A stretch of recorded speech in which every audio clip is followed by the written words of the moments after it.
नाशिकच्या पंचवटीत jogging track असलेल्या Shrikrishna garden समोर साकारलाय 7 मजली देवीदास हाईट प्रकल्प। मग येताय ना आजच आपला फ्लॅट बुक करायला देवीदास हाईट्स मध्ये।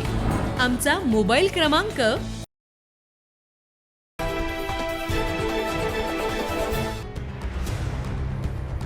आज नाशिक महानगरपालिकेच्या महापौर आणि उपमहापौर पदासाठी निवडणूक प्रक्रिया पार पडली। भाजपच्या हिमगौरी आडके महापौरपदी तर शिवसेना शिंदे गटाचे विलास शिंदे यांची उपमहापौरपदी बिनविरोध निवड करण्यात आली। यावेळी दिवंगत उपमुख्यमंत्री अजित पवार यांना श्रद्धांजली अर्पण करण्यात आली।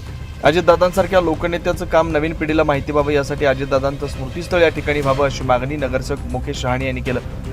निश्चित आज महापौर उपमहापौरची निवड झाल्यानंतर श्रद्धांजलीचा प्रस्ताव आला आणि त्या प्रस्तावाला एक खरी श्रद्धांजली व्हायची असेल आणि अजितदादांचं जे काही काम, एक लोकनेत्याचं काम हे पुढच्या पिढीला सुद्धा माहिती असावं म्हणून आमच्याकडे एक छत्रपती शिवाजी महाराज उद्यान पेलिकन 17 एकरचा मोठा भूखंड आहे।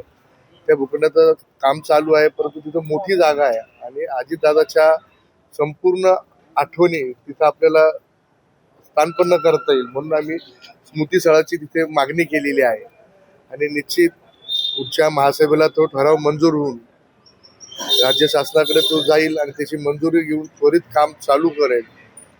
खरी श्रद्धांजली व्हायची असेल तर ह्या स्मृतीस्थळाला लवकरात लवकर सगळ्या मंजुरी मिळावा ही मी राज्य शासनाला विनंती करेल, महापौरांना विनंती करेल, आयुक्तांना विनंती करेल का लवकर एक विशेष महासभा लावू, या स्मृतीस्थळाची घोषणा लवकरात लवकर करा। अतिशय चांगल्या पद्धतीने त्याचे आर्किटेक्ट असतील, चांगल्या मोठ्या लोकांचं जरा त्याचं गायडन्स घेऊन अतिशय चांगल्या पद्धतीने अजितदादाच्या लहानपणापासूनच्या आतापर्यंतच्या प्रवासाच्या सगळ्या त्या स्मृतीस्थळी एक अतिशय चांगल्या पद्धतीने एक आठवणी उजाळा म्हणून तिथं करायचा आम्ही एक संकल्प केलेला आहे, तसा प्रस्तावही सादर केलेला आहे।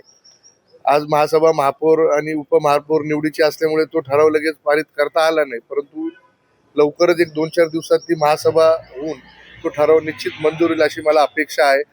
आणि अतिशय चांगल्या पद्धतीने एक अर्धाकृती पुतळा असो किंवा मोठा पुतळा त्याचे एक आयुक्तांशी बोलून, सन्माननीय भुजबळ साहेबांशी बोलून, महापौरांशी बोलून अतिशय चांगल्या पद्धतीने कसं करता येईल, आर्किटेक्ट कुठला चांगला लावता येईल जेणेकरून त्या आठवणीला चांगला उजाळा देता येईल आणि पुढच्या पिढीला निश्चित अजितदादा काय होते, कसे होते, ते सकाळी 6 वाजेपासून तर रात्री 12 वाजेपर्यंत कसे काम करायचे आणि महाराष्ट्रासाठी त्यांनी काय नाही दिलं या सगळ्या उजळीला आपण तिथं उजाळा देणार आहोत। पहिल्या महासभेत या प्रस्ताव मांडला असून येणाऱ्या 2 ते 3 दिवसात पुन्हा एक महासभा घेऊन तरुण पिढीपर्यंत अजितदादांसारख्या लोकनेत्याचं काम पोहोचायला हवं, त्यांना ते माहिती व्हावी हाच उद्देश असल्याचं यावेळी मुकेश शहाणे यांनी सांगितलं।